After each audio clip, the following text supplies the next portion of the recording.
Ouais, ouais. Alors j'ai vu une vidéo de Natacha Polony. Alors Natacha Polony, elle est journaliste dans les médias parisiens. Voilà, c'est une femme, c'est une dame qui est connue. Elle est rousse, elle est très belle. Voilà, elle est brillante. Donc voilà, c'est une journaliste assez connue dans les médias parisiens. Et Natacha Polony, voilà, je l'ai vu faire une interview sur le média qui s'appelle Le Crayon.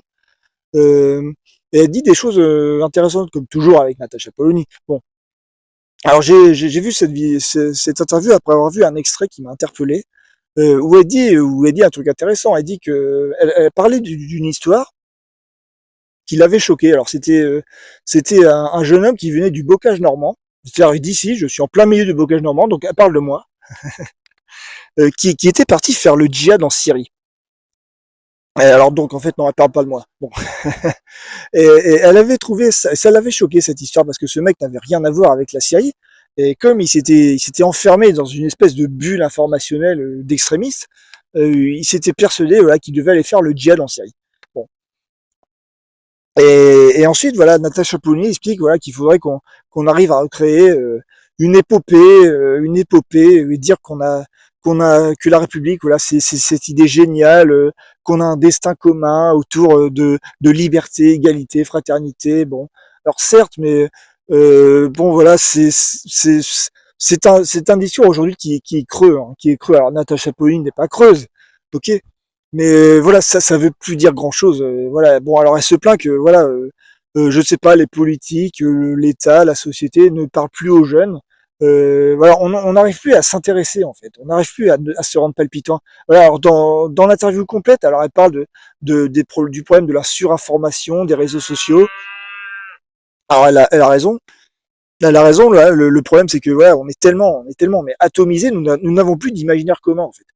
Donc on n'arrive plus à empêcher des gens de devenir des cinglés, de s'enfermer dans des trucs complètement porte-nawak. On n'arrive plus à empêcher ça. On n'arrive plus à avoir un imaginaire commun. Alors elle, bon, elle pense que voilà, la République, ça pourrait re-raconter une épopée. Alors elle a raison, mais qui va faire ça en fait? Alors pour elle, bon, c'est aux politiques, voilà, de raconter une histoire. Mais non, je veux dire, les politiques, c'est fini. Les politiques ne sont plus là pour nous raconter une histoire.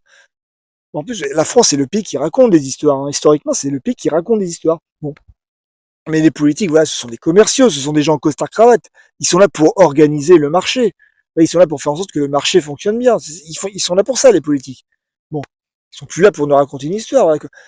Quand il dit liberté, égalité, fraternité, mais quand vous demandez aux gens qu'est-ce qu'ils entendent par là, mais ça veut rien dire, c'est creux, ça veut plus rien dire.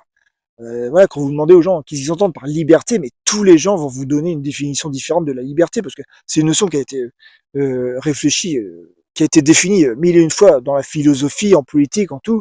Donc ça veut rien dire. Bon. Mais en fait, on a oublié le contexte historique, en fait. On a oublié voilà le contexte historique parce qu'aujourd'hui le problème c'est que l'histoire n'est plus l'histoire en fait. On n'inculque plus l'histoire aux gamins à l'école. C'est que c'est devenu quoi l'histoire? L'histoire c'est devenu en fait la vérité en fait, la vérité du passé. C'est ça l'histoire. C'est devenu ça l'histoire. Avant l'histoire c'était pas ça, hein. Histoire ça veut dire que ça veut dire histoire. Histoire. Alors ça vient du grec historia qui veut dire enquêter, c'est-à-dire rechercher en fait. C'est-à-dire chercher à se raconter un truc, pas à savoir la vérité. On s'en fout de la vérité. Non, c'est se raconter quelque chose. Oui, bon, l'histoire c'est plus ça aujourd'hui. L'histoire c'est devenu la vérité. Donc je vois pas en quoi c'est encore pertinent d'instruire l'histoire aux gamins à l'école. Ça sert plus à rien. L'histoire c'est devenu la vérité. Ça n'a aucun intérêt, ça ne raconte rien. Bon, bon. Et en fait voilà, le but de la République c'est de raconter une histoire. Oui, il y avait un truc qui s'appelait le roman historique aujourd'hui qui a disparu parce que le roman historique c'est considéré comme de droite. Bon, alors peut-être il peut y avoir des romans historiques de droite, mais il peut aussi y avoir des romans historiques de gauche. Ouais. Bon, normalement le roman historique ça est censé être neutre. Mais bon, maintenant bon, c'est mort, tout est par terre. Bon, c'est foutu. Voilà, c'est foutu. Voilà. L'histoire, c'est foutu en fait. C'est devenu là, c'est trop vrai en fait. C'est trop vrai l'histoire. Donc on s'en fout. Voilà, ça indique la vérité. La vérité, c'est chiant, c'est nu. Mais en plus, c'est moche. Voilà, on se rend compte qu'on a que des bâtards dans nos arbres généalogiques. Voilà. Sauf les gens de droite qui eux, sont persuadés qu'ils n'ont que des petits anges dans leurs arbres généalogiques. Vous voulez savoir comment on reconnaît quelqu'un de droite? C'est quelqu'un qui vous dit qu'il est victime, qu'il est descendant de victime, qu'il a des innocents dans son arbre généalogique. Oh non, vous êtes tous des violeurs, vous êtes tous des enfoirés dans vos arbres généalogiques. Tous, tous. Bon. Et du coup, voilà, bon, le problème, c'est qu'on a oublié ce que c'était que la République, en fait. La République, je suis à peu près certain que, voilà, même Natacha Polony, elle saurait pas me dire vraiment ce qui s'est passé lors de l'établissement de la République. Bon, c'est quoi la République, en fait? Alors, en plus, la République française, c'est particulier, hein. Bon, alors, je vais pas faire un cours d'histoire, mais juste essayer de vous expliquer la particularité de la République française. Alors, la République française, déjà, c'est un régime qui est révolutionnaire. C'est né d'une révolution. Et, et c'est pas parce que, voilà, c'est né d'une révolution que ce n'est plus un régime révolutionnaire. La République est un régime révolutionnaire tout le temps. Tout le temps. Par exemple, voilà, durant une République, régulièrement, il y a des élections. C'est une forme de révolution. Voilà, par exemple, tous les 5 ans, il y a une élection présidentielle. Et on peut tout renverser, hein. C'est une révolution. Ouais, c'est un régime qui avance, en fait. Il y a l'idée que ça fait avancer. Vous voyez? Ouais, par exemple, voilà, la République souvent fait voter des lois. Les lois, bah pareil, c'est une révolution, c'est une manière de faire avancer les choses. Vous voyez, chaque individu vit une révolution. Par exemple, quand vous atteignez l'âge de 18 ans, vous avez le droit de vote. Vous voyez, il y a des droits évolutifs en fait. La République, c'est pas un truc qui est figé en fait. C'est un régime qui crée les conditions d'une révolution permanente. Alors quand on dit révolution, ça veut pas dire faire tout péter. Bon, mais faire avancer la société. Vous voyez, bon, c'est ça la République, c'est la possibilité de faire avancer les choses. Bon, alors comment faire et pareil, quand on entend liberté, égalité, fraternité, bon, ça ne veut plus rien dire. Bon, il faut prendre ces mots dans le sens révolutionnaire, en fait. Bon, par exemple, bon, la liberté, si on prend ça dans un contexte révolutionnaire, c'est quoi? C'est la désobéissance, en fait, parce qu'avant la Révolution, on était sous un régime féodal. Bon, il fallait obéir aux ordres, à l'ordre établi par l'Église, notamment, par la noblesse. Bon, la liberté, c'est la désobéissance, c'est la vigilance face à l'ordre établi. Vous voyez? Bon, ça veut dire ça, en fait, la liberté, dans le sens de la République. L'égalité, bon, c'est pareil. L'égalité, bon, ça veut dire quoi? Ça veut dire, voilà, est-ce qu'on doit avoir tous la même chose, tous les mêmes droits, tout? Alors oui, effectivement, mais il faut, c'est rester, c'est pareil, rester vigilant, c'est rester, et c'est faire en sorte, voilà, que qu'il n'y ait pas d'injustice, en fait. Vous voyez? Et par exemple, voilà, aujourd'hui, bon, l'égalité, bon, ça veut pas dire grand-chose. Par exemple, quand je vois Natacha Polony, par exemple, bon, une fois, je l'ai vue, elle était face face au grand leader qui lui a fait comme ça. Attends, comment il lui a fait? Elle lui a dit, ah oui, oui, avec sa main comme ça, et baissé d'un ton comme ça, baissé d'un ton comme ça. Et Natacha Polony, elle a fermé sa gueule. C'était insupportable de voir ça. Vous voyez pourquoi? Parce que c'était un homme qui, avec sa main comme ça, disait à Natacha Polony, disait à une femme, baisse d'un ton, baisse d'un ton. Ouais. Je suis à peu près certain que si Natacha Polony avait fait ça au grand leader, il lui aurait rentré dans la gueule. Ah, pas physiquement, mais verbalement, oui. Oui, oui, bah là, je vois pas trop d'égalité, hein. Vous voyez, donc, il y a encore de la marge, hein. Il y a encore de la marge. On peut encore faire avancer les choses. Vous voyez? Et derrière, on a la liberté, égalité, fraternité. Alors, la fraternité, pareil, c'est un truc qu'on ne comprend plus. Voilà, beaucoup de gens pensent, avec fraternité, pensent solidarité. Pensent, voilà, se faire des amis, on est tous copains. Alors, non, c'est pas ça. Et c'est même plutôt le contraire. Dans le sens révolutionnaire, déjà, la fraternité, bon, alors, c'est un mot, moi, qui me pose problème, parce que la fraternité, ça concerne deux hommes, en fait. Ça parle de deux hommes. C'est la relation entre deux hommes, une fraternité. Donc, ça exclut les femmes. Bon, en fait, ça veut dire, en fait, c'est la stratégie de défense de la République. C'est-à-dire, en des circonstances très ponctuelles, nous sommes frères d'armes. Nous ne sommes pas amis, nous ne sommes pas amis, mais nous sommes frères d'armes. Durant la Révolution, nous n'étions pas amis, hein. C'est-à-dire que tous les artifices de politesse, de considération, on les virait de la langue française. On se parlait très durement, on se disait citoyen, citoyenne. Les gens se parlaient très durement durant la Révolution, car il fallait mettre fin à la considération de l'ancien régime. Vous voyez? Donc la fraternité, voilà, c'est une stratégie de défense. C'est-à-dire, si la République est en danger, nous, en des circonstances très ponctuelles, nous sommes frères d'armes. Mais nous ne sommes pas amis. La langue française, c'est une langue de confrontation. C'est une langue de révolution. C'est-à-dire tout le temps, on cherche à avoir des sentiments, même d'inventer des sentiments qui permet de faire avancer la société. Vous voyez? Par exemple, moi, quand je vois un grand leader faire fermer sa gueule à Natacha Polony, ouais, bah, je me dis, voilà, il y a encore moyen de faire avancer la société. Vous voyez? Il y a encore moyen. Il y a encore moyen. Et c'est pas la première fois que je dois faire ça. Hein. Parler de manière intimidante à des femmes, genre, moi, je ne vois pas d'égalité là-dedans parce que je n'ai jamais vu une femme lui faire fermer sa gueule comme ça. Genre, ça n'arrive jamais. Elle est où l'égalité là-dedans? Il n'y a pas. Il y a un problème. Hein. Il y a un problème. Vous voyez? Bon, c'est-à-dire que voilà, la République, c'est quelque chose de révolutionnaire. Ça avance, ça peut continuer d'avancer. On a encore de la marge. On peut encore faire évoluer la société. On peut encore se raconter des histoires. Et comment on fait? Bah, c'est pas compliqué. Je veux dire, on n'est pas obligé d'aller chercher l'histoire. On peut incarner ça. On peut incarner ça. Oui, par exemple, Natacha Polony, elle raconte une histoire. Voilà, Natacha Polony, c'est une figure un peu nouvelle. Alors, elle n'est pas nouvelle dans le sens historique, c'est-à-dire c'est une femme d'information, c'est une femme qui la ramène, une femme avec un cerveau voilà, qui se promène voilà, dans les médias et puis qui donne son avis. C'est une journaliste éditoriale. Bon. Alors c'est une figure un petit peu nouvelle dans l'histoire de ce pays, ça date d'il y a un petit peu d'il y a 20 ans, quoi, avec l'émergence voilà, des chaînes d'information, d'internet, voilà, on voit des femmes comme ça qui émergent, qui la ramènent. Avant ça n'existait pas. Avant les femmes, voilà, genre dans les journaux télé, elles faisaient les remplacements. Hein. Maintenant, voilà, on voit des femmes voilà, qui tiennent la route, voilà, qui commandent, voilà, qui tiennent des émissions, voilà, des femmes avec un cerveau, bon, des femmes d'information, bon, ce sont des figures un petit peu nouvelles dans le monde contemporain. Bon, bon, ça raconte un truc, ça. Ça raconte un truc. Qu'est-ce qu'on voit? Bah, on voit une volonté prométhéenne, en fait. Mais on voit Roxane. On voit la plus belle femme du monde, ouais, c'est ça. Parce que dans ce pays, voilà, la France est le pays des femmes les plus prométhéennes du monde, les plus libres du monde. Hein. Les autres pays nous voient comme ça. Hein. Vous voyez? Donc ces femmes incarnent ça. Elles racontent une histoire. Elle raconte une histoire. Bon, elle raconte Roxane. Mais Roxane, c'est quoi? C'est un sentiment prométhéen, c'est un sentiment impossible. Roxane veut aimer Christian. Elle veut aimer Christian. Bon, il est impossible d'aimer Christian. Parce que Christian est complètement con. Bon. Non, alors que Roxane, elle se gourre? Non, elle se gourre pas, Roxane. Elle se gourre pas. Elle ne peut pas se gourer, Roxane. La volonté de Roxane est parfaite. La volonté de Roxane est absolue. La volonté de Roxane est la seule unique vérité qui soit.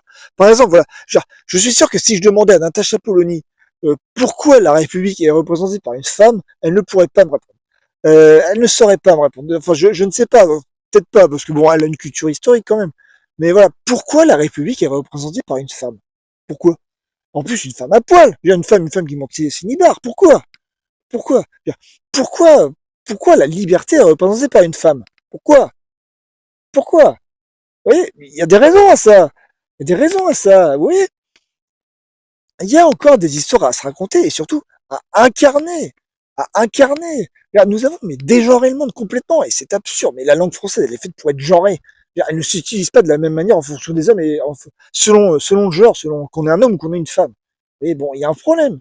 Bon, il y a un problème et on a confondu égalité des droits avec égalité des considérations. On considère voilà un homme égale une femme. Certainement pas. Certainement pas. Un homme et une femme, c'est pas pareil. C'est pas pareil, ça se comporte différemment, ça parle différemment, ça pense différemment. Ouais, bon, il y a un problème. Bon. Alors Natacha Polony, bon voilà, elle a un sentiment, elle a le sentiment impossible de Roxane. Voilà, elle est touchée par cette espèce de con qui est parti faire le djihad en Syrie. Moi, j'en ai rien à foutre. Il se démerde. D'ailleurs, bon, il doit être mort depuis, tant pis pour lui. Bon, mais voilà, ça la touche. Elle a un sentiment impossible. Mais elle a un sentiment, elle a une volonté. Voilà, elle veut plus que ça arrive. Elle veut plus que ça arrive. Bon, pour que ça n'arrive plus. C'est-à-dire le mec qui lui parle comme à de la merde. Mais un de ces quatre, il va falloir aller l'attraper en fait. Oui, il va falloir rétablir le sentiment de Cyrano. Il n'y a plus de Cyrano. Il y a des Roxane, les Français sont encore des Françaises. Les Français sont encore Français. Oui. Mais il n'y a plus de Cyrano. C'est fini. Il n'y a plus que des représentants de commerce. Bon, c'est chiant, c'est un peu chiant. Il n'y a plus de Cyrano. Alors, la spécificité de Cyrano, c'est qu'il ne se vend pas, hein, c'est qu'il se donne complètement, il se sacrifie, Cyrano. L'aspect, c'est un personnage complètement sacrificiel. Hein. Il veut que la volonté de Roxane s'applique. Elle veut aimer Christian, elle aimera Christian. Elle ne se trompe pas. Elle ne se trompe pas. Et pour ça, Cyrano est prêt à faire plier le monde. Il est invincible, il est prêt à cartonner tout le monde. Vous voyez? Donc je ne sais pas, on ne sait jamais si un jour le grand leader qui a parlé à Natacha Polony comme de la merde va à l'Élysée.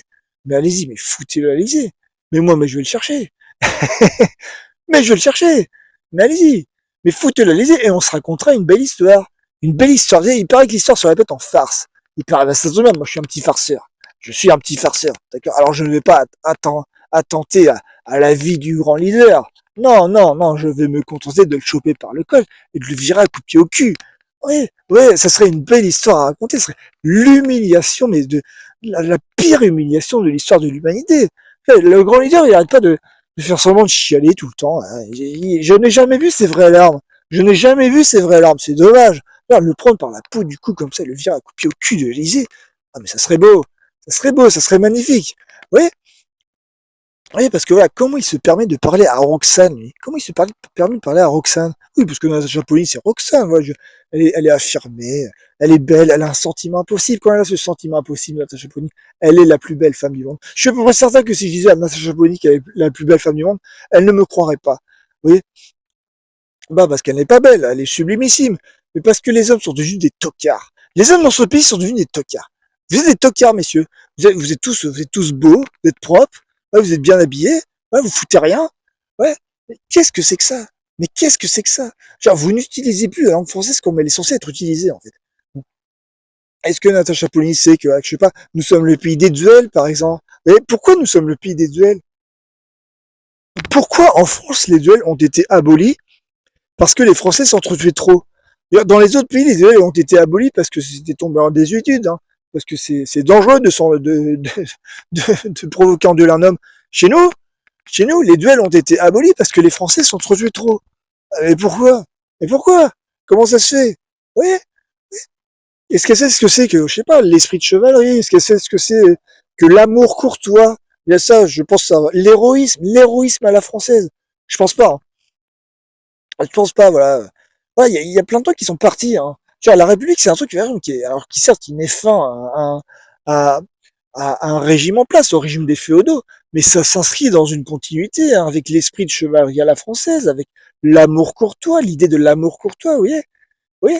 C'est-à-dire que, alors certes, le droit des femmes avance, mais pas assez, mais on a encore de la marge. Mais qui a dit qu'on devait s'arrêter à l'égalité avec les hommes? Mais qui a dit qu'on devait s'arrêter là, en fait? Mais qui a dit ça? Oui, on a encore de la marge. Moi, je ne vois pas d'égalité quand je vois un grand leader, un pourceau répugnant, dire à Natacha Polony, oh, baissez d'un ton comme ça. C'est insupportable de voir ça. C'est absolument insupportable. Vous voyez, dans ce pays d'Afghan, faire fermer sa gueule à Roxane. Il fait quoi, lui? Tu fais quoi, toi? Bon, vivement que je fasse une bonne petite farce. Une bonne petite farce, foutez-le à l'Élysée, le grand leader. Foutez-le à l'Élysée. Mais je viens le chercher, moi. Je viens le chercher. Ah, ça serait marrant. Ah, ça serait marrant. Je pense pas qu'il va être président de la République, je pense pas. Mais bon, y a une chance, il y a une probabilité. Hein. On verra, on verra. Bon, peut-être que je tombe dans le panneau, peut-être que tout ceci n'est qu'un théâtre pathétique, que tout ceci mènera à l'élection confortable d'Édouard Philippe. Peut-être, mais bon, voilà, pour l'instant, Edouard Philippe, il est nul. Il est naze. Je sais pas comment il va faire pour arriver au deuxième tour, celui-là. Bon, on verra. Mais bon, en tout cas, voilà, si on a un deuxième tour, le grand leader contre Jordan Bardella, moi, je vote le grand leader. D'ailleurs, je fais barrage à l'extrême droite, d'accord? Et derrière, bah, le grand leader, mais je vais le chercher. Hein. Mais je vais le chercher. Je vais le chercher à grand coup de pied au cul. Voilà, l'histoire se répète en farce. Eh bien, on va se faire une farce. Je suis un petit farceur, moi.